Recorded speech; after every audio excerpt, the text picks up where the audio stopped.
I always dreamed of a peaceful vacation with my son and his family. I imagined laughter, warm hugs, slow mornings, and evenings full of stories and shared memories. At 72, moments like that mattered more than anything.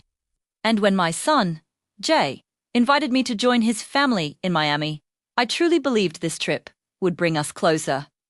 I was hopeful, like a child seeing fireworks for the first time. I believed we would finally be a real family again. The drive to the Coastal Paradise Resort felt long and strangely quiet. Jay and his wife, Valentina, talked to each other the entire time about spas, fancy dinners, and which outfits would be perfect for each restaurant. I sat in the back seat, listening and smiling, trying to feel included. I spoke gently about the kids, asked about their school, their hobbies, and what they'd been up to. Valentina barely glanced at me before giving short answers, and Jay just nodded like my voice was a passing breeze. Still, I stayed positive, telling myself they were just tired. Maybe the vacation would soften them. Maybe things would change. What they didn't know was that the resort they were bragging about visiting belonged to me. I had purchased the property years ago and rebuilt it with love, sweat, and pride. I came from nothing after my husband passed away when Jay was just 12. I built a business from one small bed and breakfast to 17 boutique hotels across 3 states. I never told Jay because I wanted his love, honest and pure. I never wanted him to see me as a bank. I only wanted to be his mother. When we arrived, the entrance shined like a jewel, with tall palms dancing in the ocean breeze and marble floors polished like glass. The bell staff moved smoothly, like a well-rehearsed orchestra. I felt a deep pride in my bones, but I kept silent. I stood behind my family like a shadow, not the queen who built this empire.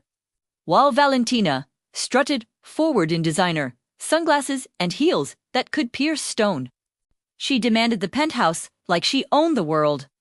Jay nodded, quickly, like a well-trained assistant. They never asked what I wanted. They never wondered how I felt. They never thanked me for being there. At the front desk, Jasmine saw me and almost greeted me as the owner, but I gave her a small, subtle nod, telling her to stay quiet. I planned to reveal myself later, when the moment felt right. I thought maybe this trip could still become a new beginning. I thought my heart could still be healed. I was wrong. When Jasmine told Jay the penthouse was booked, Valentina exploded. Her voice rose, sharp and strong, like shattered glass thrown across stone floors. She told Jasmine she didn't care who had the room. She ordered her to take it back. I stepped forward to calm her, not wanting a scene. But Valentina snapped and turned on me like a breaking storm. "Don't speak," she yelled. "Don't talk to the old woman. She's just the help. She's just the nanny we brought. Don't waste your time on her." Her voice echoed through the lobby. People turned and watched.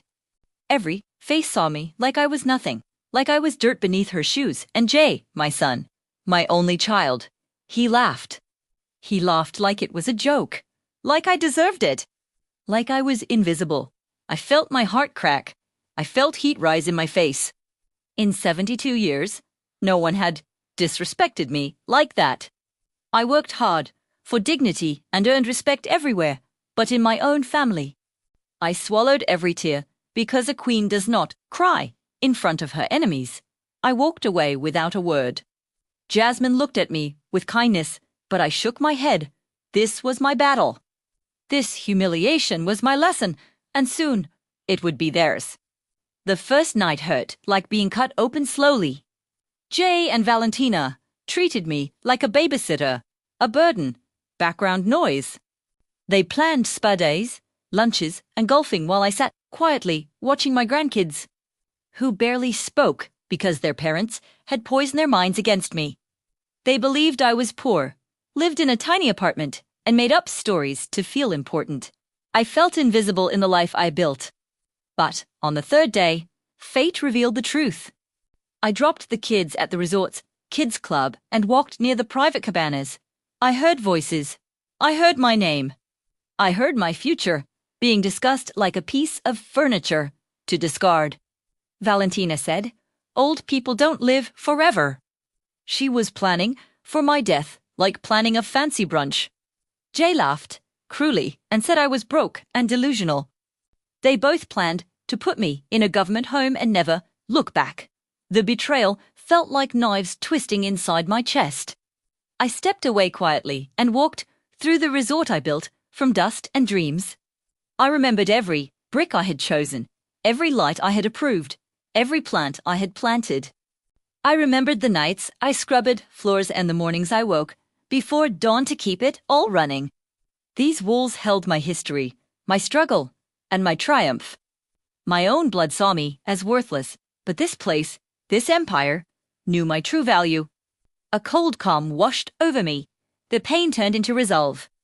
They thought I was a nobody. It was time to show them exactly who I was. Their dream vacation was about to become their worst nightmare, and I would enjoy every single second of it.